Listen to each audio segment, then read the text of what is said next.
Thank you everyone for coming today to our Bell Canada Let's Talk event here. On all of your tables you're going to find this postcard that says York U, Let's Talk Mental Health.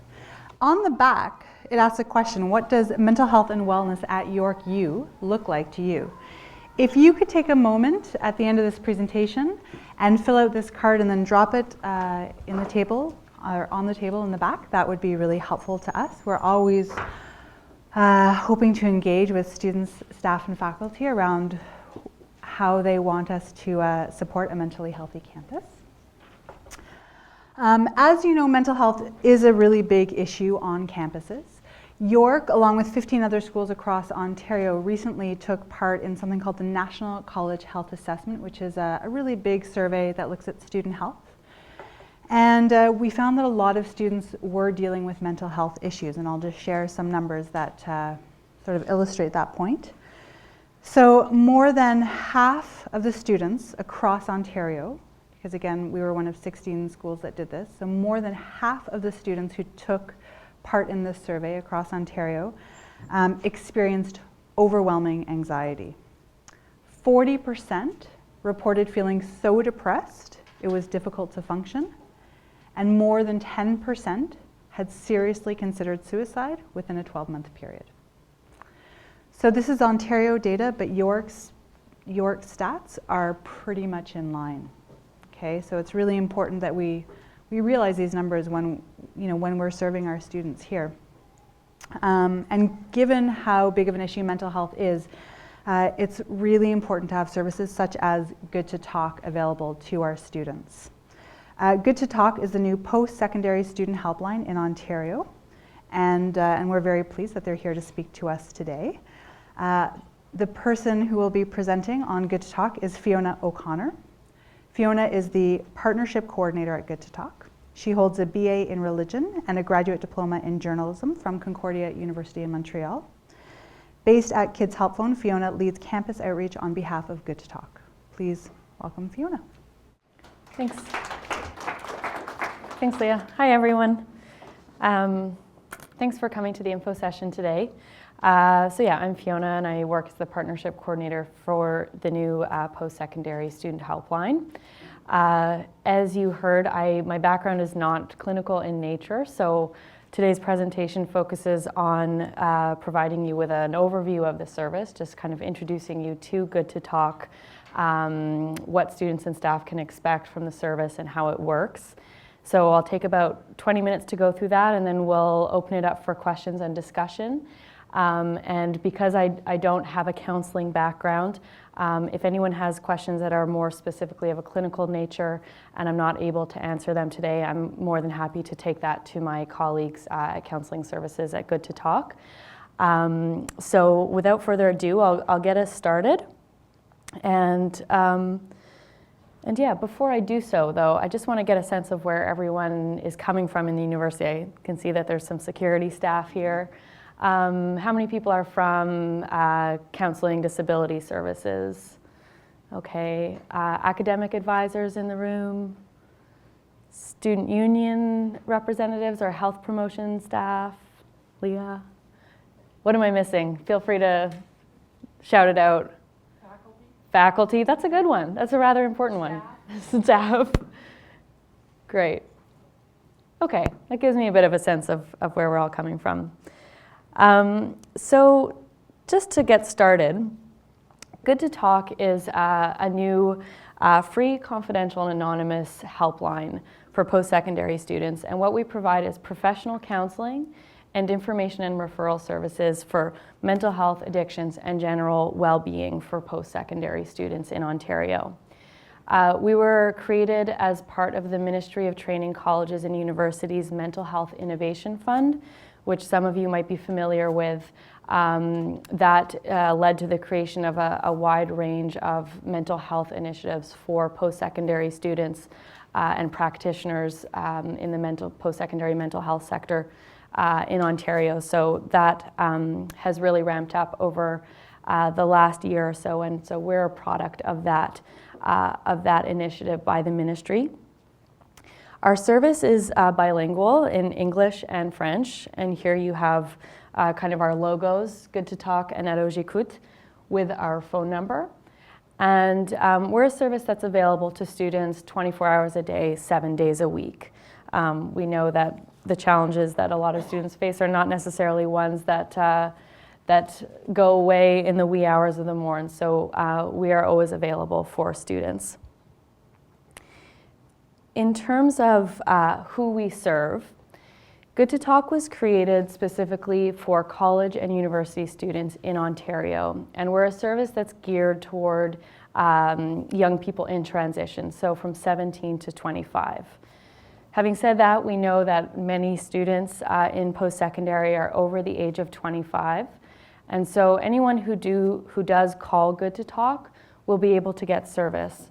We would never turn anyone away who's reached out for help, but those students who are over the age of 25, those calls might focus on a needs assessment and a referral when it comes to the counseling service that we provide. And I'll explain the different facets of our service in just a moment.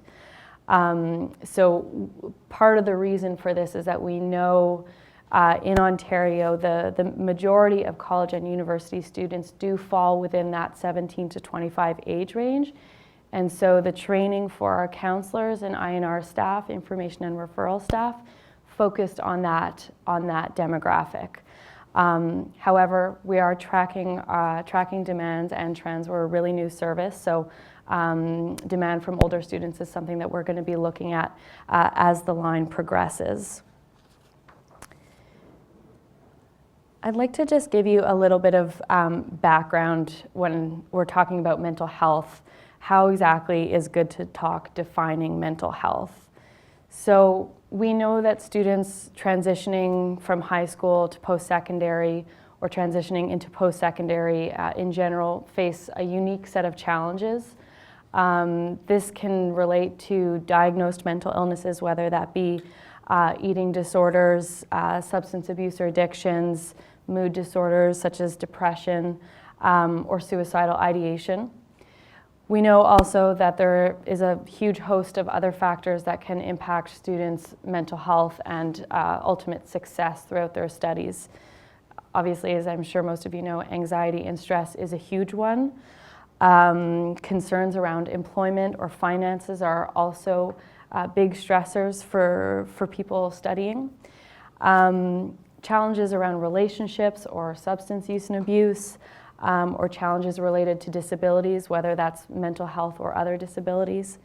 So there is really a wide range of issues that post-secondary students could be grappling with during their studies. And Good to Talk has trained professionals, both counselors and information and referral specialists, who are equipped to support students facing this range of challenges. Recognizing that what we are is a service that provides in-the-moment support. In terms of counseling, we're a single session counseling service. So while we're not necessarily a resource for long-term or ongoing mental health needs, we do provide that immediate access to support. And our counselors and INR staff are trained and familiar with the range and including the complex issues that students might be calling with. Just moving along, I'll give you a quick introduction to the organizations that are behind Good to Talk, and then in a moment tell you a little bit more about what they're each bringing to the helpline. So on the service delivery side of things, we have Connects Ontario, Kids Help Phone, and Ontario 211. And between these three organizations who have existed for at least 2 decades, each of them, Kids Help Phone is 25 years old, as is Connects Ontario, roughly in that range. These three organizations are all bilingual services that operate 24/7 and really have extensive experience in either counseling or information and referrals. And then our fourth partner organization is the Ontario Centre of Excellence for Child and Youth Mental Health. And they have really led the charge on both the training of our counselors and information referral specialists, who from now on I'll just refer to INR specialists because it's much faster, They've really led the training piece, but also the evaluation of our service, which is something I'll talk about a little bit more towards the end of the presentation. So you're probably wondering, like, what actually happens when a student calls Good to Talk? What does that look like? How does it work? So this slide attempts to give you a picture of the path of a student's call. It looks a lot more complicated than it is. I'll start by mentioning that there are 2 access points for Good to Talk. So we have a 1866 number, which you'll find on all of our marketing materials, which you have some info cards on the tables, and I have cards for you afterwards. Students can also connect through 211, which may be an easier number to remember. And if they do so, they just have to ask for Good to Talk. So there's either the direct line or via 211 and asking to be connected. Once they arrive at the Good to Talk service, they're greeted by an automated message that tells them that they've reached Good to Talk. And from there, they're asked to select service in either English or French. And from that point, they're asked whether they would like one of 2 services. The first is to speak to a professional counselor, and the second is to receive connections to local resources for mental health or addictions. So those are the 2 main features of our service: is immediate counseling and information and referral. Through our partnership, Connects Ontario, Kids Help Phone, and Ontario 211, we have the ability to transfer a caller from one service to the other without having to put them back at the top of the weight, if you will. So, for example, if a student wants to speak to a counselor and selects that option when they call Good to Talk, say they're going through a breakup and are just really looking to speak to someone, and in the course of that conversation, concerns emerge around substance use and abuse, and it looks like that student might benefit from finding out about treatment programs in their community, then the counselor would work with the student and transfer them over to an INR specialist. They keep them on the line and they say, okay, you know what, my colleague can give you some more specific information about treatments that might be available in your community, and so they would make that transfer. Likewise, if a student had selected information and referral, and at the end of that call where they found out about, say, a list of 3 different services for mental health supports on campus or in their community, and at the end of that call it looked like they could benefit from an hour-long counseling session, they could be transferred over to a counselor and speak to a counselor. And of course, through our relationship with 211, we always have that ability to connect them with an agent at 211 who can give them referrals and resources for a variety of other concerns, which I'll explain momentarily. So the next 4 slides, I'll just take you through a little bit of what each organization is bringing to the service. And I'll just give you the highlights here and let you read the rest. For Kids Help Phone, you might know this organization as providing professional counseling services for youth in Canada between the ages of 5 and 20.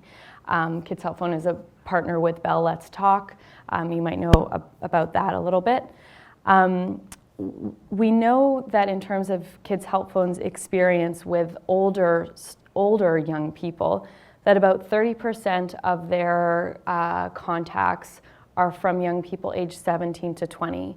And just over 30% of those are actually callers from within Ontario. So that just speaks a little bit to Kids Help Phone's experience with post-secondary aged young people in the province of Ontario. So some of those issues and needs are ones that Kids Help Phone has been addressing. And we know that the primary reason that young people do reach out to Kids Help Phone is for mental and some support around mental and emotional health. Peer relationships is another big trend at Kids Help Phone, as are family relationships. So those are just some of the top level issues that young people reach out to Kids Help Phone for. Connects Ontario is sometimes better known through the 3 helplines that they operate in the province. How many of you know of one of these 3 helplines, the drug and alcohol helpline, mental health, or problem gambling? Okay, there's some familiarity with them. So really what they're bringing to the service is system navigation expertise, particularly in the area of mental health and addictions. So students who speak to an INR representative from Connects Ontario can get information on treatment services and supports in their community, information on specific programs or program availability. Connects Ontario tracks wait times for services in communities. In some cases, they can even help book appointments so they can keep a student on the line, depending on whether the organization that they're being connected with offers that. They have a really massive database of resources that correspond to the 3 areas that they work in of the helplines. And in terms of their experience with like the post-secondary age group, we know that to their mental health helpline, non-diagnosed mental health needs and mood disorders are 2 of the common trends that they see. And to their drug and alcohol helpline, it's related to concerns around alcohol and cannabis use and abuse. So those are some of the trends that they're seeing with the post-secondary age group to their calling their lines. 211, again, an access point to Good to Talk. But really what they're doing with the service is providing information and referrals for anything that's not strictly related to mental health or addictions. So that can be housing assistance, legal support, recreational services, settlement services, any of those government or health or social services in communities. 211 can provide information and referrals about those services. So they're a great resource to be able to connect students with. And they're also staffed by professional INR specialists, similar to Connects Ontario. Our 4th partner, yeah. If one were to call 211, you would be connected to also on Connects Ontario? No, so they're 2 separate organizations. It's just that 211 provides a different access point because they have their number is very easy to remember. So by calling Good to Talk, the 2 centers that a student would be connected with are either Connects Ontario or Kids Help Phone, but agents at either one can facilitate a transfer to 211. So it might be that a post-secondary student calls 211 not knowing about Good to Talk. The 211 agent can certainly help them, but they might also say, do you know about Good to Talk? I can transfer you to that service. So it's just another access point. So our 4th partner, as I mentioned, the center. They're a really excellent organization to be working with on Good to Talk because they have a lot of expertise, knowledge, and do a lot of research around mental health for young people and young adults. They're program evaluation and implementation experts, and they do a lot of work in youth and family engagement and also with young people with lived experience. So they're a great resource to have as we develop the line and develop our outreach materials and so on. And in terms of their concrete role in the helpline, as I mentioned, they're leading training and evaluation. So I'll just give you a quick snapshot of what constitutes Good to Talk's resource database. So I talk a lot about referrals that we make. What kind of services are we referring to?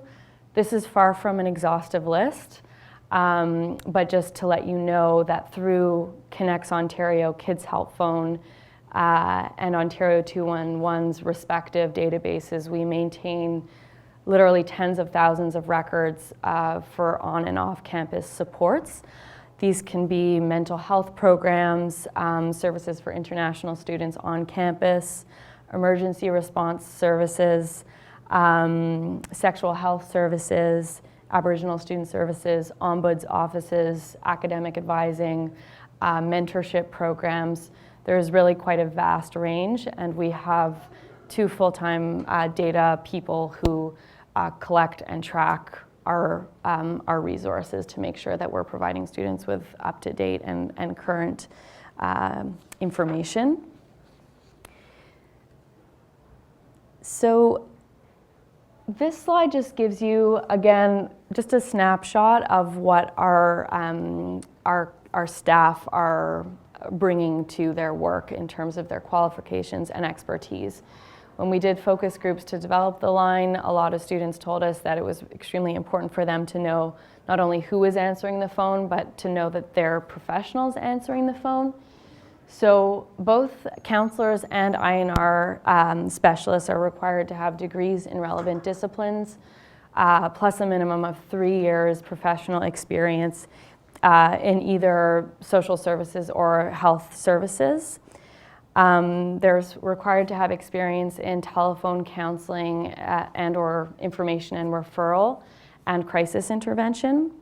They're all trained in applied suicide intervention skills training to support students who are showing suicidal ideation. And in addition to that, they all have kind of ongoing professional development, clinical trainings, assessment of their clinical skills. They participate in community of practice meetings just to ensure that the support that they're providing is professional, is up to date, is inclusive, so that their skills are really the best that they can be. So this just gives you a bit of an idea of their backgrounds and requirements. Moving right along, I will give you here just a quick overview of some of the call trends that we've been seeing at Good to Talk.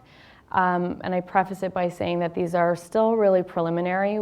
Our line went live in June, but we really officially launched in October, which is when we saw those call trends spike. So since June, we've received almost 3,000 calls and just over 2,000 actually selecting a service option. And the reason for that discrepancy is that we know people, staff, students call the line, hear the messages, kind of test it out before they call or before they refer students to it. And that's absolutely fine. We expect that people want to know, kind of what they're getting before they sign up for it. So that just explains the discrepancy. As you can see, a lot more students are selecting counseling than information and referral at this point. Of those that are selecting information and referral in the month of December, similar to Connex's trends, we see that a lot of non-diagnosed mental health concerns, as well as concerns related to anxiety disorder or mood disorder. And in terms of the counseling calls, again, mental and emotional health is a very big topic, and about half of those mental and emotional health coded calls are specifically related to anxiety. Partner relationships and concerns related to academics are 2 of the other really big call trends that we've seen so far. I'll let you have a look at the demographic information. It may not be surprising that you're seeing so far mostly female students are reaching out to Good to Talk. Interestingly, at Kids Help Phone, in terms of call trends, we see weekends are quite busy. However, with Good to Talk, we've noticed the busy days so far have tended to be in the middle of the week, kind of Tuesday, Wednesday, Thursday. I don't know if that rings true to your experiences working with students. Middle of the week can be very stressful, obviously. So that's just a bit of an interesting difference between the younger and older callers. And we're also seeing a good proportion of calls coming through in the afternoon and evening hours. So certainly we are a support for students in the middle of the night. We're 24/7, but so far the trends have been kind of 12 to 6 and 6 to 12 in the afternoon and evening. So we're almost done here. I just want to give you an idea of how the center is going to be evaluating our service. How do we know that it's working for both students and staff? So we will be tracking some demographic information, gender, presenting issue of the caller, whether referrals were made or not, and whether those calls are coming from students at colleges or universities in the province. We'll be looking at caller satisfaction. So would students, suggest to a friend to call Good to Talk? Are they getting the help they're looking for? And I can explain more how we're doing that evaluation in the context of our anonymity and confidentiality after. We'll be doing some consultation with staff on campuses to see your experiences of the helpline. Has it been relevant and useful to the work that you do? And then looking at improvement in callers' identified outcomes. So Good to Talk does have a logic model that the center has developed. We're looking at reductions in perceived stress or distress, increases in hope, increases in awareness of personal resources or those on campus or in the community. So those are just some of the questions that we'll be asking ourselves about the success of Good to Talk. And then lastly, this is just a bit of an overview of what we're doing in terms of outreach and communications. So since the fall, have been doing information sessions like this primarily to staff and faculty and student leaders on campuses, and I'll be continuing to do that awareness raising. We're also going to be reaching out to students on campuses, not only through kind of fairs and events and working with health promotion teams, but through outreach to student unions, student associations, and student media. And we're in the process of developing a kind of marketing awareness campaign, focus grouping our materials, and getting ready to launch that throughout the spring and fall semesters.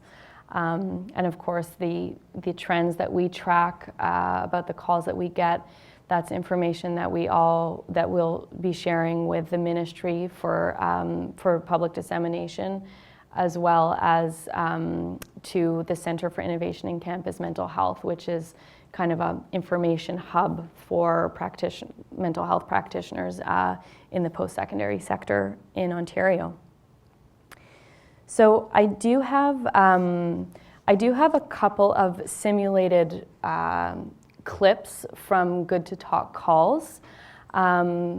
We can take the next 5 minutes just to go through those. They're very short. It's about, I have a simulated counseling clip. So these are not actual calls. These are staff members who are reenacting potential scenarios that they might counsel a student through. So just to kind of give you a sense of the questions that are asked, the tone that our counselors might take in a given call. So we also have an information and referral call, but it is much longer. So in the interest of time, is everyone okay to listen to a few of those counseling clips?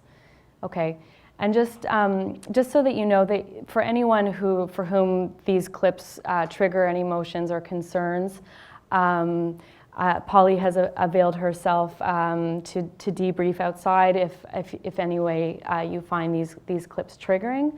So feel free to step out and chat with Polly. So I'll get those going, and then we can just kind of have a conversation about that. Okay. So the first one, so these are 3 snippets from a single call. And the first one, in case the audio is not clear, shows a student who has called the helpline in a considerable amount of distress and upset. She's lost a paper that is due in 5 hours. So an example of an issue that a student might call us for. So I'll let this one play. Anywhere. Oh. Take a couple. Are we now on it? Maybe the beginning would help. Okay.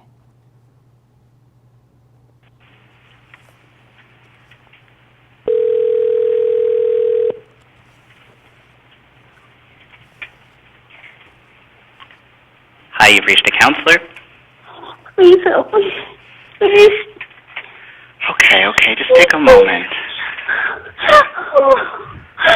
Please help me, please. Okay, I'm right here. Okay, I'm not going anywhere. Take a couple deep breaths. What seems to be going on? I have this paper I've been writing for months, and I just finished the last few pages. It's due in 5 hours, and I deleted it by mistake, and I can't find it. I can't find it anywhere. Okay, just take a moment here, okay? So you have a paper that you've been working on? Yeah. Okay, and something happened to that paper? Yeah. Okay. It's so important. Oh my God. Okay, take a couple deep breaths, okay? We're going to work through this together. Okay, so you can hear in this case that he's simply being a presence for the caller, letting her cry, letting her get through that initial time of escalated upset, and kind of gently probing for the reasons why she's upset, and kind of just being that support to say that we can work through this together. So I'll move on to the second clip where you'll hear how a referral might be approached, both to a couple of different services. So this is in the context of the same call, but maybe a few minutes down the road in that call.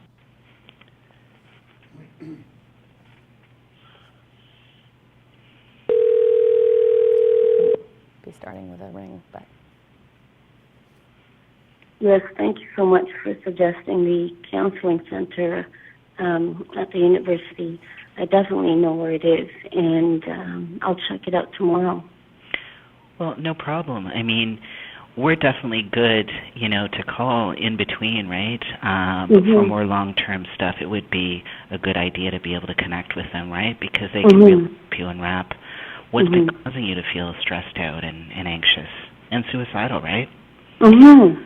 You also mentioned earlier around the stress of writing, and have you ever heard about, a lot of campuses have something called an academic learning center. Have you heard of that? Maybe in orientation they mentioned something about academic writing. I think there might be one at my university. Well, most colleges and campuses do have a program like that. Would you like me to take a look to see if there's one available? Would you mind? Not a problem. Just hang on, okay? Wonderful. So here he's provided a couple of resources that she could potentially follow up with, recognizing that Good to Talk provides that in-the-moment support. But we hear that there's been some suicidality.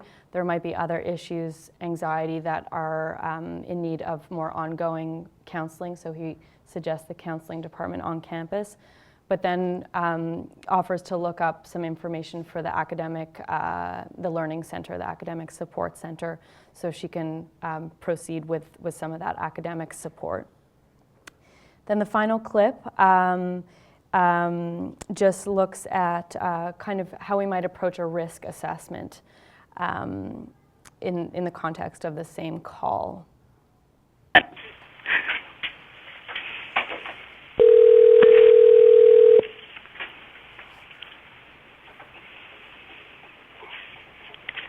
Okay, caller. I just want to sum up briefly what you mentioned, okay? You mentioned feeling really panicked and anxious since you lost your paper, and this whole semester has been really overwhelming.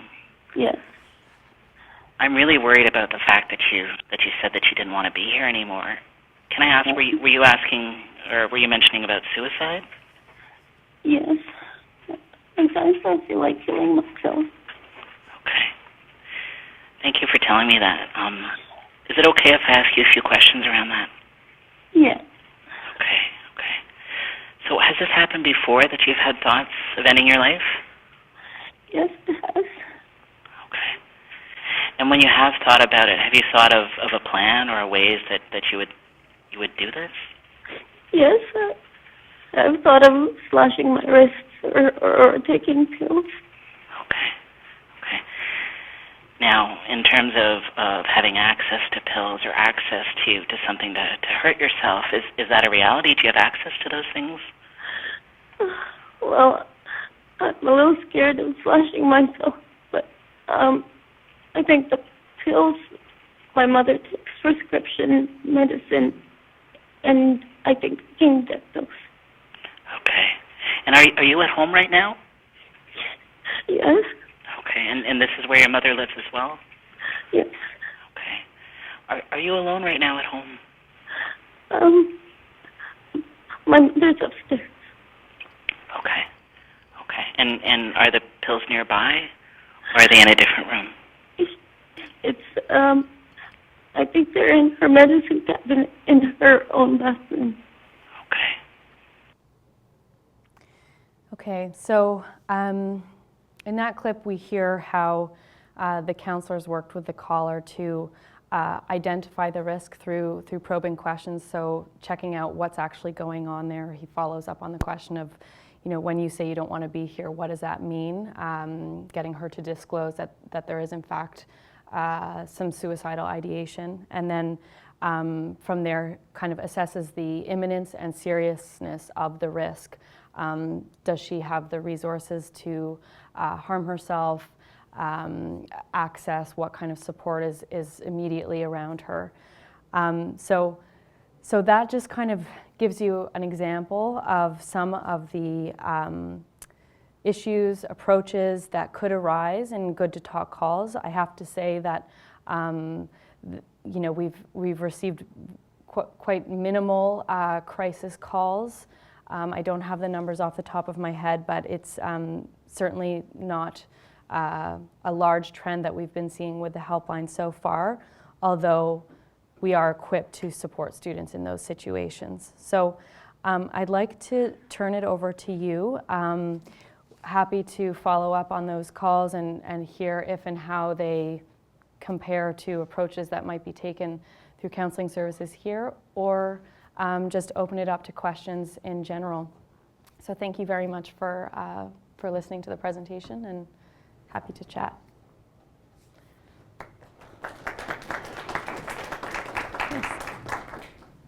Yes. I just have a quick question, just a little more for clarification. I understand that the target audience, if you will, are primarily ages 17 to 25.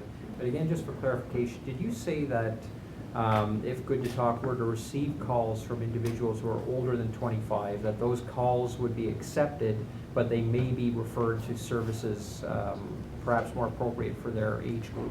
That is correct. Okay. So anyone who calls the helpline will receive service.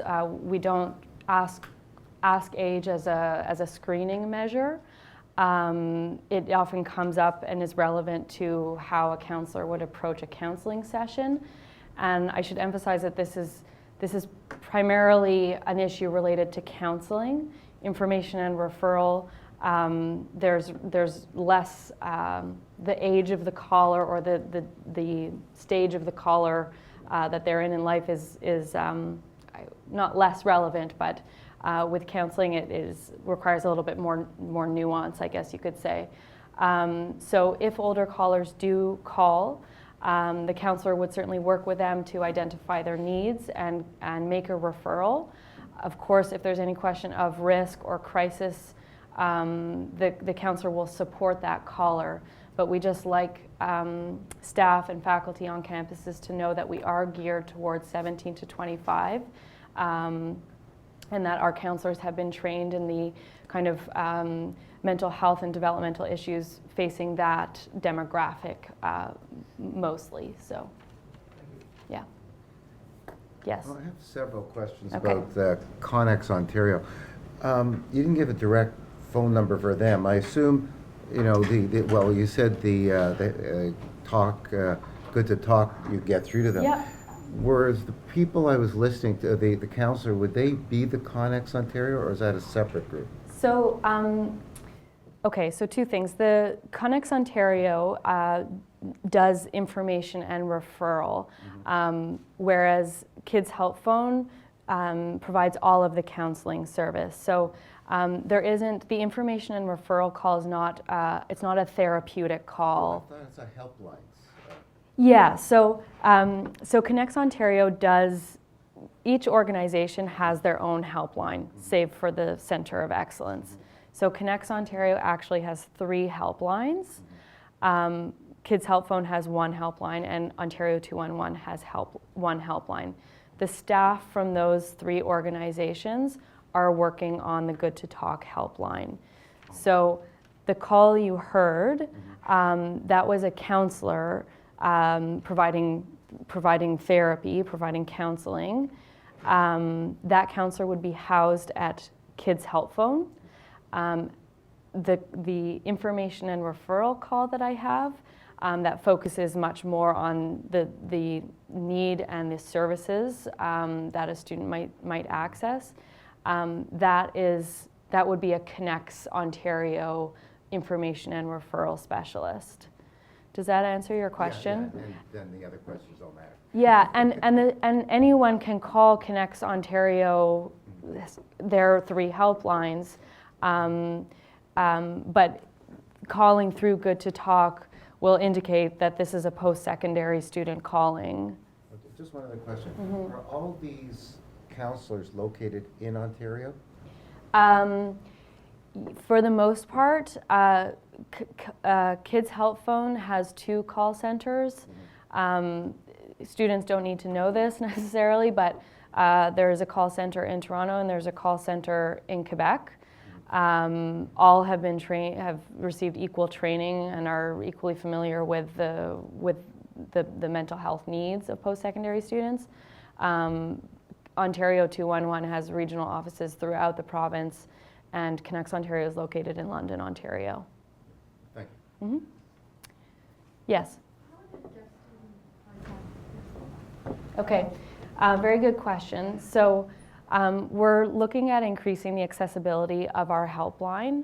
Currently, we do not have TTY services for the counseling. We use Bell and Rogers Relay for the counseling service. However, if a student wants to access information and referral, both Connex Ontario and Ontario 211 do use TTY. So yes, it's the information and referral services are slightly more accessible because they do use that technology, but we're certainly, tracking the demand for increased accessibility of the counseling side. Is text possible? At the moment, we're just funded as a phone helpline, so certainly we've got lots of queries from students as to whether we provide any kind of online or text-based support. At this point, we don't, but it's something that we're really tracking, and obviously students want to be able to engage in other ways besides the phone, so that's something that we're keeping a close watch of for sure. Other questions? Yes. A lot of times, the first point of contact for a person that may have mental health illness is the security or the community policing part of the university or the college. Do you guys have any plans on rolling out further training to those agencies? Because I know at York University we get about 300 calls a year now that are medical. The majority of those happen to be mental health illness, not injury related. Right. So it's important for the first point of contact to be able to recognize that this person's experiencing something. For sure. And to provide a deferral. So is there any type of plan to roll out maybe a training package to those agencies? It's a good question. I'm not sure if Good to Talk would lead those trainings. Certainly we would love to be included in any training of campus staff, anyone who's doing health promotion or mental health awareness, we would love to be included as a resource. But I don't know if at this point in the helpline's development, we'd be the ones dispensing the training for security staff on campuses. But it's, as campuses try to move to more kind of integrated approaches to mental health and mental health awareness, and training is such an important part of that. We certainly want to ensure that security on campuses know about us, know that they can refer students to us, and that's part of the outreach that we're starting to do is making sure that campus security, campus conduct is included in these sessions. And of course, we include, like, campus security is in our database of resources. So it's a really good point. We'd have to work with each institution to figure out how we can be part of those programs. But at the moment, we're focusing on that service for the students. But it's a great question. Thank you. Does anyone else have any questions, comments, feedback? If you think of anything, please feel free to email us, info@goodtotalk.ca. I also have some of my cards here if you'd like to follow up with me. At this very early stage in the service, we're really looking for all the kind of input and feedback and questions we can get. So, yes, one more? Oh, well, what happens if you get someone who's taken a large number of pills, and do you have the ability to send EMS to them? Yeah, so... Would you know where they were? Yeah, no, very good question. So we are a confidential and anonymous service. We don't have caller ID, and we don't track any identifying information, or have any identifying information. So where there's a question of risk of harm to self, imminent harm, or to others, the counselors and information and referral specialists are trained to work with that student to get identifying information. And as soon as identifying information is obtained, we have a duty to report. And so in that instance, we would contact EMS. In other instances, we would contact police. We have the capacity to do a three-way call to keep that student on the line. But it hinges on our ability to work with a student to get identifying information. And if they don't give it to you, you can't really proceed. If we have no identifying information, we can't get them support. However, in those cases, what our counselors and information referral specialists do is try to keep that student on the line as long as possible, and that's part of what their training is to make sure that they keep the student safe, and there is a safety planning protocol that they're all trained in. So, to minimize and eliminate as much as possible the risk that it could be involved. Is that it? Okay, well, thank you so much, everyone, and I'll be sticking around for another 10 minutes, so feel free to come and grab me if you'd like. Thank you very much for your time.